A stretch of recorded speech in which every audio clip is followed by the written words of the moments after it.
پہلے تو میں نے مسلمانوں کے اخلاق سنے تھے، اب تو میں نے دیکھ بھی لیے۔ پر یہ بتا جب 12,000 آیا تھا تو جان کیوں نہیں چھڑائی؟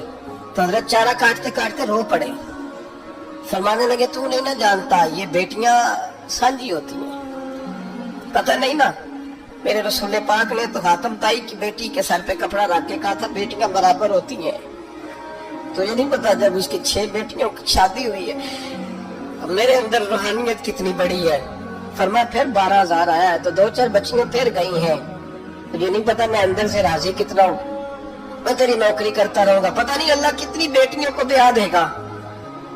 اتنا رویا وہ عیسائی کے پیروں میں بیٹھ گیا، کہنے لگا بابا میں نے تیری مخالفت کی ہے پر تیرے قریب آ کے پتہ چلا ہے کہ تو بہت اونچے اخلاق کا مالک ہے، اور اگر تیرا یہ مقام ہے تو تجھے اخلاق سکھانے والے محمد عربی کی شان کتنی ہوگی۔ ظالم کی بولیے جاتے نہیں لوگ جھوٹے گواہ بن کے، وکیل صاحب کو نہیں پتا ہوتا کہ یہ بندہ مجرم ہے جو میرے پاس آیا، کیا مجرموں کے وکیل نہیں ہوتے؟ بولے تو اس کو پتہ نہیں ہوتا وکیل صاحب کو کہ یہ صاحب مجرم ہے، میرے پاس مقدمہ لے کے آئے، اور اگر بے ادبی نہ ہو جائے تو میرا خیال ہے قاضی عدالت کو بھی پتا ہوتا ہے کہ مجرم کون ہے اور مظلوم۔ میرے نبی پاک صلی اللہ علیہ وسلم نے اس قدر زیادہ سختی فرمائی اس مسئلے میں، فرمایا جس کو پتا تھا کہ فلاں آدمی ظالم ہے، ظلم کر رہا ہے، پھر وہ ظالم کا گواہ بنا یا اس نے ظالم کی مدد کی، کتنی کی؟ شارحین لکھتے ہیں چاہے اس نے ایک جملہ بول کے کی، چاہے ایک، سارے بولیے، چاہے ایک غریب کو اس نے ظلم کیا تو کہتے ہیں علاج ہی ایسے، چاہے ایک جملہ بول کے کی، شارحین اس حدیث کی شرح میں لکھتے ہیں ایک جملہ بول کے چاہے مدد کی، جس بندے نے کسی ظالم کی مدد کی کسی مقدمے میں یا کسی صورت میں اور اسے پتا تھا یہ ظالم ہے، میرے نبی پاک صلی اللہ تعالیٰ علیہ وسلم فرماتے ہیں اگر اس نے مدد کی، ابھی ظالم کی بات نہیں ہو رہی، ظالم کے مددگار کی بات ہو رہی، اگر کسی نے ظالم کی مدد کی تو حضور فرماتے ہیں خدا بھی اس سے بری و ذمہ ہے، رسول بھی اس سے بری و ذمہ ہے۔ سنبھال کے رکھے اپنی نمازیں، قربانیاں، حج، زکوٰۃ سنبھال کے رکھے۔ اگر ظالموں کا مددگار ہے، الیکشن آ لینے دیں، آپ کو نظر آ جائے گا کون کون ظالموں کا مددگار ہے، نظر آ جائے گا۔ اپنی جیب سے لوگ پیسے دے کے ظالموں کی مدد کریں گے، ان کے فلیکس چھپوائیں گے، بورڈ لگوائیں گے، جیبوں سے پیسے دیں گے۔ ہم نے خود آگ لگائی ہے چمن میں اپنے، بے سبب گردشی ایام کو الزام نہ دو، ہم نے خود نور کا ظلمت سے کیا ہے سودا، کر کے توہین سحر شام کو الزام نہ دو۔ ظالموں کے مددگار میدان میں آ گئے، یہ چھوٹا لفظ نہیں، میرے حبیب پاک صلی اللہ علیہ وسلم نے فرمایا جو ظالم کا مددگار ہے سن لے جو سجن کے ساتھ کچہری جاتا ہے، وہ یاد رکھے جو دوست کا گواہ بنتا ہے، وہ یاد رکھے جو کہتے ہیں میں مانگی گیا تھا، مجھے بلایا گیا تھا قبضہ چھڑانے کے لیے کسی غریب بیوہ کی جائیداد پہ، کب وہ سن لے تو مدد کر کے نہیں آیا، تو خدا کے ذمے سے نکل گیا۔ رسول پاک نے فرمایا تیرا میرا تعلق ختم ہو گیا، تو ظالم کا مددگار ہو گیا، پھر تو کہتا میں بے چین ہوں، میں بے قرار ہوں، میں آزمائش کا شکار ہوں، پلٹ کے دیکھ تو صحیح تیرا گناہ کتنا بڑا ہے۔ میرے نبی پاک صلی اللہ علیہ وسلم کا ایک اور فرمان سننے، ابن ماجہ ابو داؤد میں موجود ہے، اس حدیث کو آپ نے یاد کر لینا، کر لیں گے انشاءاللہ، سارے کہیے انشاءاللہ کر لیں گے یاد۔ حضور صلی اللہ علیہ وسلم نے فرمایا اگر تو ظالم کی مدد کرے گا نا، یہ لفظ دل کی تختی پہ لکھ لینا، یہ مکافات عمل ہے، مکافات عمل دنیا، ادھر کرو گے تو ادھر بھرو گے۔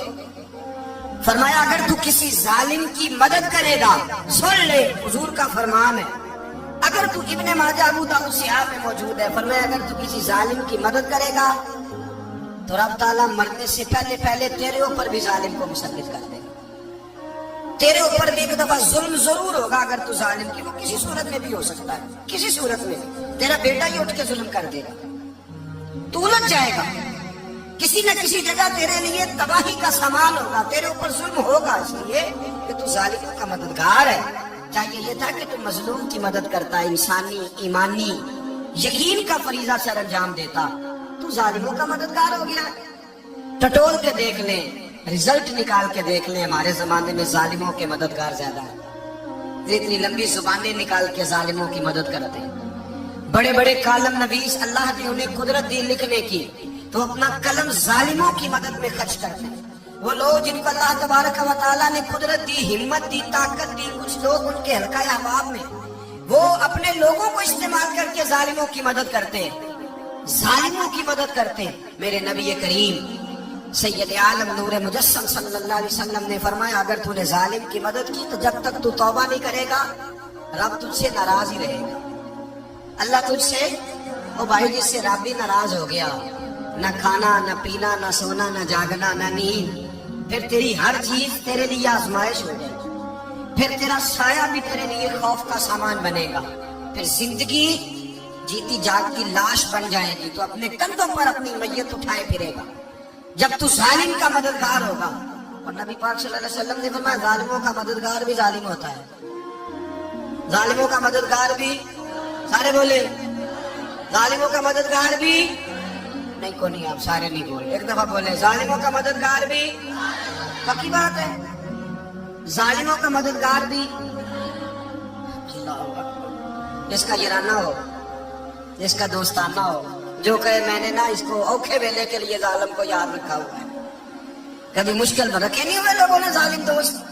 کہتے میں نے رکھے ہوئے ہیں، بلکہ ہمارے دیہات میں تو کہتے ہیں میں نے بازو بنائے ہوئے ہیں۔ کس کو بازو بنا لیا ہے؟ ظالم بھی کبھی بازو ہوتا ہے، جو ظلم کی تلوار لیے میدان میں کھڑا ہے۔ قارون، حامان، فرعون، نمرود کا حال نہیں لوگوں نے دیکھا؟ اپنے زمانے میں آپ نے کتنے لوگ نہیں دیکھے جن کے سائے سے، آواز سے لوگ کامتے تھے؟ پھر پولیس کی گاڑیوں میں وہ اس طرح مردہ پڑے کہ دنیا نے تماشا دیکھا ان کا۔ یہ رنگ ہم نے دیکھے نہیں اپنی آنکھوں سے۔ فرمایا ظالم کا مددگار بھی، جو کار میں بٹھا کے لے کے گیا وہ بھی ظالم، جس نے چائے پلائی وہ بھی، جس شخص نے کھانا کھلایا وہ بھی، جو کچہری تک ساتھ گیا وہ بھی،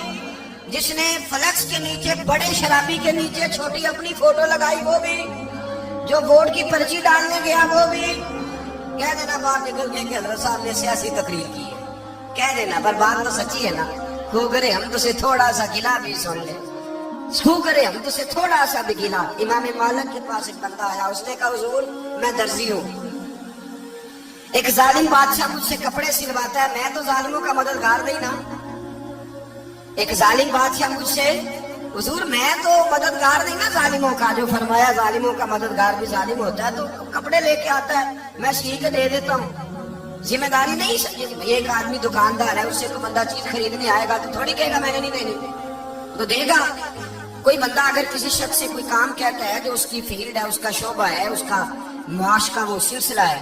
کہتے ہیں یا رسول اللہ صلی اللہ علیہ وسلم ظالموں کا مددگار بھی ظالم، حضور نے فرما دیا۔ تو امام مالک سے بندے نے مسئلہ پوچھا، دل کی تختی پہ لکھنے والی باتیں ہیں، کہا حضور میں درزی ہوں، ظالم کپڑے سلواتے ہیں، میں تو مددگار نہیں نا۔ امام صاحب کہنے لگے نہیں، مددگار تو وہ ہوگا جو تجھے سوئی دھاگا فراہم کرے گا، تو پورے کپڑے سی کے دیتا ہے، تو خود بہت بڑا ظالم ہے، تو پورے سوٹ سی کے دیتا ہے، تو بہت بڑا ظالم خود ہے۔ مددگار تو وہ ہوگا جو تجھے دھاگا دے گا، جو تجھے بٹن دے گا، جو تجھے نلکی دے گا، جو ظالم سے اتنی نفرت ظلم کر کے بندہ ہے۔ یہاں تو ہمارے زمانے میں ہیرو بن جاتے ہیں لوگ، ظالم ہیرو ہے، لوگ اس سے ڈرتے پھرتے ہیں، گھومتے پھرتے ہیں، اور بہت سارے کم مزاج لوگ اس کے پیچھے ہاتھ باندھ کے پھرتے ہیں۔ ظالموں کی مدد کرنا، ظالموں کے ساتھ رہنا، یہ ظلم ہے، ظلم، یہ زیادتی ہے۔ میرے نبی پاک صلی اللہ تعالی علیہ وآلہ وسلم نے ارشاد فرمایا، یاد رکھو رب فرماتا ہے میں مظلوم کی مدد ضرور کروں گا، چاہے جلدی